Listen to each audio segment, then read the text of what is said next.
দর্শক, আপনাদের সবাইকে স্বাগত। জাতীয় সংসদ নির্বাচনকে সামনে রেখে আমাদের বিশেষ আয়োজন নিউজ 24 এর বিশেষ আয়োজন সেরা ওয়াটার ট্যাঙ্ক ভোটার লাইভ। আপনাদের সঙ্গে আছে আমি যোজনা আফরিন।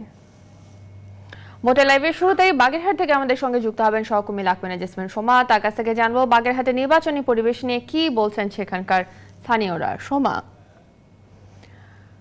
বাগেরহাটের স্থানীয়রা যারা রয়েছে নির্বাচনকে ঘিরে তারা কি বলছেন, প্রার্থীরা কি ধরনের প্রতিশ্রুতি দিচ্ছেন আপনার কাছে জানতে চাই। আসনে যেটি মূলত মোংলা এবং রামপাল নিয়ে গঠিত, আপনাকে এর আগের আয়োজনে আমরা এখানকার যিনি আওয়ামী লীগের প্রার্থী রয়েছেন হাবিবুন নাহার তালুকদার, তার সঙ্গে কথা বলেছি। তিনি যেমনটি বলছিলেন যে তাদের বিগত সংসদে এখানে যে উন্নয়ন হয়েছে সেই উন্নয়নের ধারাবাহিকতা বজায় রাখার জন্য সেই প্রতিশ্রুতিগুলোই তিনি ভোটারদেরকে দিচ্ছিলেন এবং তেমনটি জানাচ্ছিলেন তার নির্বাচনী প্রতিশ্রুতি এবং প্রস্তুতি নিয়ে। আমরা এই মুহূর্তে একটু সাধারণ মানুষের সাথে কথা বলতে চাই, যেহেতু এটি আপনি জানেন যে মোংলা সমুদ্র বন্দর এবং রামপালের কারণে কিন্তু এখানে যেহেতু তাপবিদ্যুৎ কেন্দ্র হতে যাচ্ছে, সব মিলিয়ে কিন্তু অত্যন্ত গুরুত্বপূর্ণ এই এলাকাটি। আমি এখানকার একজন প্রবীণ সাংবাদিক, তার কাছ থেকে জানতে চাই যে আওয়ামী লীগ প্রার্থী তিনি বলছিলেন যে এখানে তাদের বিগত সময়ে যে উন্নয়ন হয়েছে সেটি দেখেই ভোটাররা ভোট দেবে। তো আপনার কাছে কি মনে হচ্ছে যে এখনো পর্যন্ত এখানে কি কি উন্নয়ন বাকি আছে? মোংলা বন্দর কেন্দ্রিক এই এলাকায় বিগত 10 বছরে ব্যাপক উন্নয়ন সাধিত হয়েছে। বিশেষ করে মংলার অবকাঠামো উন্নয়নে বর্তমান সরকার একটি বিশাল ভূমিকা রাখার কারণে এখানকার সাধারণ ভোটাররা পূর্ব ন্যায় আওয়ামী লীগ মনোনীত প্রার্থীকেই উন্নয়নের স্বার্থেই ভোট দিতে চাই বলে আমি জানতে চাই এখানকার ভোটারদের আর কি চাওয়া আছে। বিশেষ করে মংলা বন্দরের উন্নয়ন, মংলা বন্দরে বিদেশি জাহাজ আগমন এবং আমদানি রপ্তানি কাজ ত্বরান্বিত করার জন্য যত সকল পদক্ষেপ দরকার, অর্থাৎ মংলা বহির্বিশ্বে একটি গ্রহণযোগ্য বন্দর হিসাবে প্রতিষ্ঠিত হবে এমন নেতৃত্ব যিনি রাখবেন, অমন নেতৃত্বকেই আমাদের এলাকাবাসী বেছে নিতে চায়। আপনার কাছে আরেকটা বিষয় জানতে চাই, এখানে তো যিনি প্রতিপক্ষ রয়েছেন তিনি মাঠে নেই অনেকটা, আমরা সেরকম দেখছি। তো সব মিলিয়ে ভোটের পরিবেশটা কেমন আছে? মংলা শহর কেন্দ্রিক বিএনপি আদর্জিত, কিন্তু এখানে ঐক্যপ্রণ থেকে জামাত প্রার্থী দেওয়াতে এখানকার মানুষ ঐক্যপ্রণের প্রার্থী নিয়ে তেমন কোনো আগ্রহ প্রকাশ করছে না। এখানে যদি বিএনপির প্রার্থী থাকতো, বিশেষ করে ডক্টর লায়ন ফরিদ সাহেব থাকতো, তাহলে আমরা একটা জমজম নির্বাচনী আমেজ দেখতে পারতাম। আপনাকে অনেক ধন্যবাদ। অনেকটাই আসলে যোজনা আমরা বুঝতে পারলাম যে এখানকার যে ভোটের পরিস্থিতি সেটি তিনি আমাদেরকে বলছিলেন। আমি আর একেবারেই সাধারণ মানুষের কাছে একটু যেতে চাই, আপনার কাছ থেকে জানতে চাই যে এখনো পর্যন্ত ভোটের পরিবেশ কেমন দেখছেন এবং এখানকার মানুষ বিশেষভাবে কি প্রত্যাশা করে যিনি প্রার্থী হবেন? আমাদের এখানে ভোটের পরিবেশ খুবই সুন্দর, খুবই ভালো পরিবেশ আছে।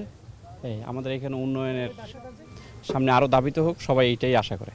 জি, আপনাকে অনেক ধন্যবাদ। যোজনা যেমনটি তিনি বলছিলেন, আপনি শুনছিলেন একজন প্রবীণ সাংবাদিক এবং এখানকার স্থানীয় একজন ভোটার। তিনি বলছিলেন যে গুরুত্বপূর্ণ এই উপজেলা মোংলা এবং রামপাল, এখানকার কিন্তু সাধারণ মানুষ এই বন্দর কেন্দ্রিক যে উন্নয়নগুলো রয়েছে সেই উন্নয়নের ধারাবাহিকতা ত্বরান্বিত হোক এমনটি তারা প্রত্যাশা করে। এবং এখনো পর্যন্ত যে ভোটের পরিবেশ, যেহেতু এখানে আওয়ামী লীগের একজন প্রার্থী এবং বরাবরই এই আসনটিতে আমরা লক্ষ্য করেছি যে আওয়ামী লীগের প্রার্থী বিজয়ী হয়। এবং আপনি জানেন যে এখানে কিন্তু খুলনা সিটি কর্পোরেশনের যিনি মেয়র রয়েছেন তিনি, তার একটি প্রভাব এই আসনে রয়েছে। এর আগেও তিনি এই আসনে বেশ কয়েকবার বিজয়ী হয়েছেন এবং এবার এই আসনে তার সহধর্মিনী নির্বাচন করছে, যিনি এর আগেও 2 বার এখানে নির্বাচিত প্রতিনিধি ছিলেন। তো এই ছিল আমার কাছ থেকে বাগেরহাট 3 থেকে সর্বশেষ ভোটের খবর।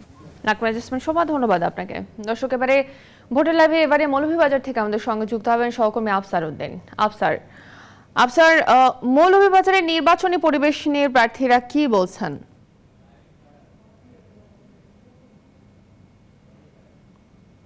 প্রার্থীরা তো আপনি যেমনটি জানেন যে প্রচারণা নিয়ে খুব ব্যস্ত, এবং আমি এই মুহূর্তে মৌলভীবাজারের শ্রীমঙ্গলে অবস্থান করছি। এটি মৌলভীবাজার 4 আসনে পড়েছে এবং আমার সামনে আওয়ামী লীগের মনোনীত প্রার্থী এখানে উপস্থিত আছেন জনাব আব্দুল শহীদ।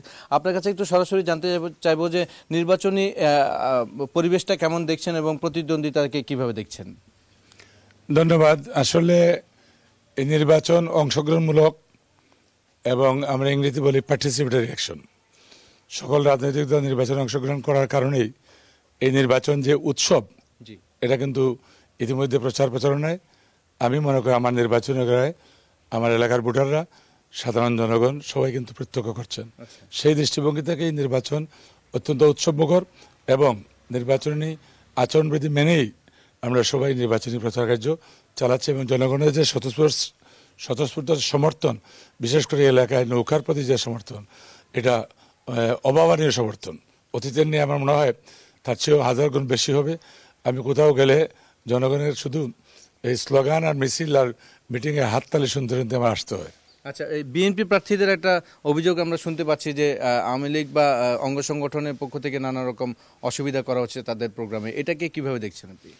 আপনার বোধহয় স্মরণ আছে 2014 সালের 5 নির্বাচন, জানুয়ারি নির্বাচনের পর যে বিএনপি যেভাবে আওয়ামী লীগের মানে এমন কোনো দিন বা মুহূর্ত নাই বিরুদ্ধে বলা, নয়াপল্টনের অফিস যেমন রিজভী সাহেবের সেই টেলিভিশনের ইলেকট্রনিক মিডিয়াকে যেভাবে বক্তব্য দিয়ে আওয়ামী লীগের বিশেষজ্ঞকে এ পর্যন্ত আসছেন তারই প্রতিফলন। এবং নাচতে না জানলে উঠুন বাঁকা, উদুরবিন্ডি বুদুর গুড়ে চাপানো, এটা তাদের পুরাতন অভ্যাস। নির্বাচনে এখানে আওয়ামী লীগের কোনো নেতাকর্মী সন্ত্রাসী নয়, তাদের মতো জঙ্গি পালে না, এবং এই এলাকায়ও জঙ্গি পালার জন্য তাদের যথেষ্ট অভিযোগ রয়েছে। যিনি প্রার্থী বিএনপির, তার হলফনামায় মামলা গোপন করার কারণে বাতিল হওয়ার কথা ছিল, কিন্তু আমরা আপত্তি করি নাই। শুধু 16টি মামলায় তিনি জানিয়েছেন, আমার জানা মতে প্রায় 72টি মামলা আছে। তো তাদের মুখে এটা শোভা পায় আমাদের প্রচারণায়, আমাদের যাতে জনগণের কাছে আমরা ভাবমূর্তি নষ্ট হয় আওয়ামী লীগের, শেখ হাসিনার অথবা বঙ্গবন্ধুর, সেটা তারা মাইনাস করার চেষ্টা চালিয়ে যাচ্ছেন। জনগণ কিন্তু এই ব্যাপারে কোনো ভ্রুক্ষেপ। ধন্যবাদ। যেমনটি শুনলেন, আসলে তিনি যেটি বলছেন, আসলে নাচ না জানলে উঠান বাঁকা, ঠিক সেইভাবে আসলে বিএনপি প্রার্থীরা সেভাবে দোষটা অন্যের উপর চাপিয়ে দেওয়ার চেষ্টা করছেন তিনি বলছেন। তো তিনি পাশাপাশি জয়েরও প্রত্যাশা ব্যক্ত করছেন। তো এই ছিল আমার কাছে শ্রীমঙ্গল থেকে নির্বাচন নিয়ে সর্বশেষ তথ্য। আফসারউদ্দিন, ধন্যবাদ আপনাকে। দর্শক, মৌলভীবাজার থেকে যুক্ত হয়েছেন সহকর্মী আফসারউদ্দিন। মৌলভীবাজারের নির্বাচনী পরিবেশ নিয়ে প্রার্থীরা কি বলছেন সে বিষয়ে জানাচ্ছিলেন তিনি আমাদেরকে। ভোটার লাইভে এ পর্যায়ে নিব একটি বিরতি, ফিরব একটু পর।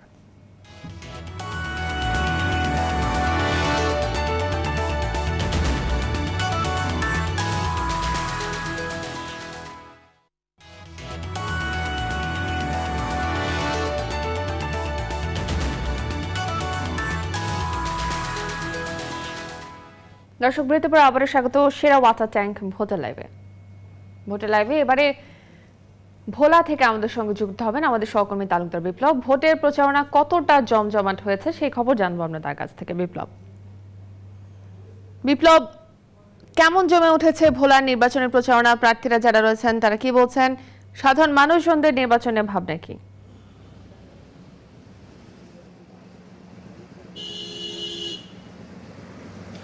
ধন্যবাদ যোজনা। আমি কৃষি ও শিল্পের অপার সম্ভাবনাময় অঞ্চল ভোলাতে রয়েছে, এবং এই ভোলা জেলার যে 2 নম্বর যে আসনটি রয়েছে বোরহানউদ্দিন এবং দৌলত খান উপজেলা নিয়ে, এই 2 আসনেই কিন্তু আমি আছি সকাল থেকে। এবং একটি বিষয় আমি আপনাকে জানাতে চাচ্ছি, আমি কিন্তু এক এক করে কিন্তু ভোলার প্রতিটি আসনই ঘুরছি এবং সাধারণ ভোটারদের সাথে কথা বলছি। আমি ভোটারদের সাথে কথা বলবো এখন এবং তাদের কাছে জানবো যে আসলে তারা কি ভাবছেন এবং নির্বাচন নিয়ে তাদের মধ্যে আসলে কতটুকু উৎসাহ উদ্দীপনা কাজ করছে। একটু আপনি বলবেন যে কি অবস্থা, 30 তারিখে ভোট, কি ভাবছেন?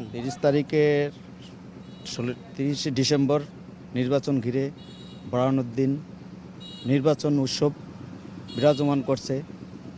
এই পরিস্থিতিতে ভোলা 2-এর আলী আজম মুকুল আমাদের এই বড়মানিকা ইউনিয়নে নদী ভাঙ্গন রোধ মূলক অনেক উন্নয়নমূলক কাজ করছে। জি, ধন্যবাদ। একজন ভোটার বা স্থানীয় সাধারণ মানুষ বললেন আওয়ামী লীগ সরকারের উন্নয়নের কথা তিনি বলছেন। চাচা, ভোট দিতে যাবেন? ভোট দিতে যাবেন? ভোট 30 তারিখে ভোট যাবেন না? একটু আপনার কাছে জানবো কি অবস্থা, নির্বাচনের পরিবেশ কিরকম? এখনো অত্যন্ত চমৎকার পরিবেশ।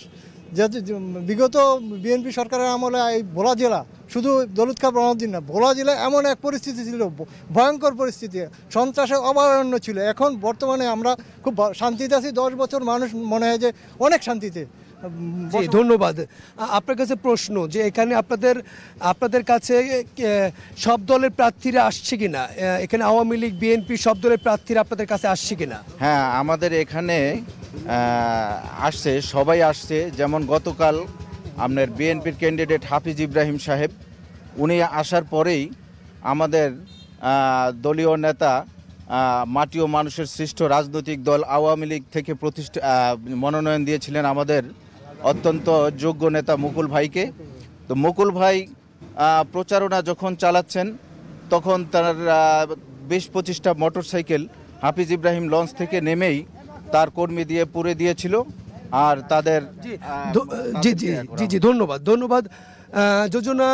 আপনি শুনলেন যে আসলে এখানকার যেই আমরা যেখানে আছি এটি হলো বহানুদ্দিন কেরামতগঞ্জ এলাকা এবং এখানকার যারা প্রতিটি পথে প্রান্তরে কিন্তু চায়ের দোকান বলে সব জায়গাতেই কিন্তু ভোটের যেই আমেজ বা যেই ভোটারদের মাঝে যেই গুঞ্জন সেই গুঞ্জন কিন্তু চলছে এবং 30 তারিখে নির্বাচন, সেই নির্বাচনের ভোট দেওয়ার প্রস্তুতি নিয়ে রেখেছে তারা। তো এই ছিল আমার কাছে এখান থেকে সর্বশেষ।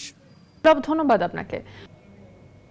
দর্শক, এরই সাথে শেষ করবো এখনকার ভোটার লাইভ। এতক্ষণ যারা সঙ্গে ছিলেন তাদের সবাইকে ধন্যবাদ।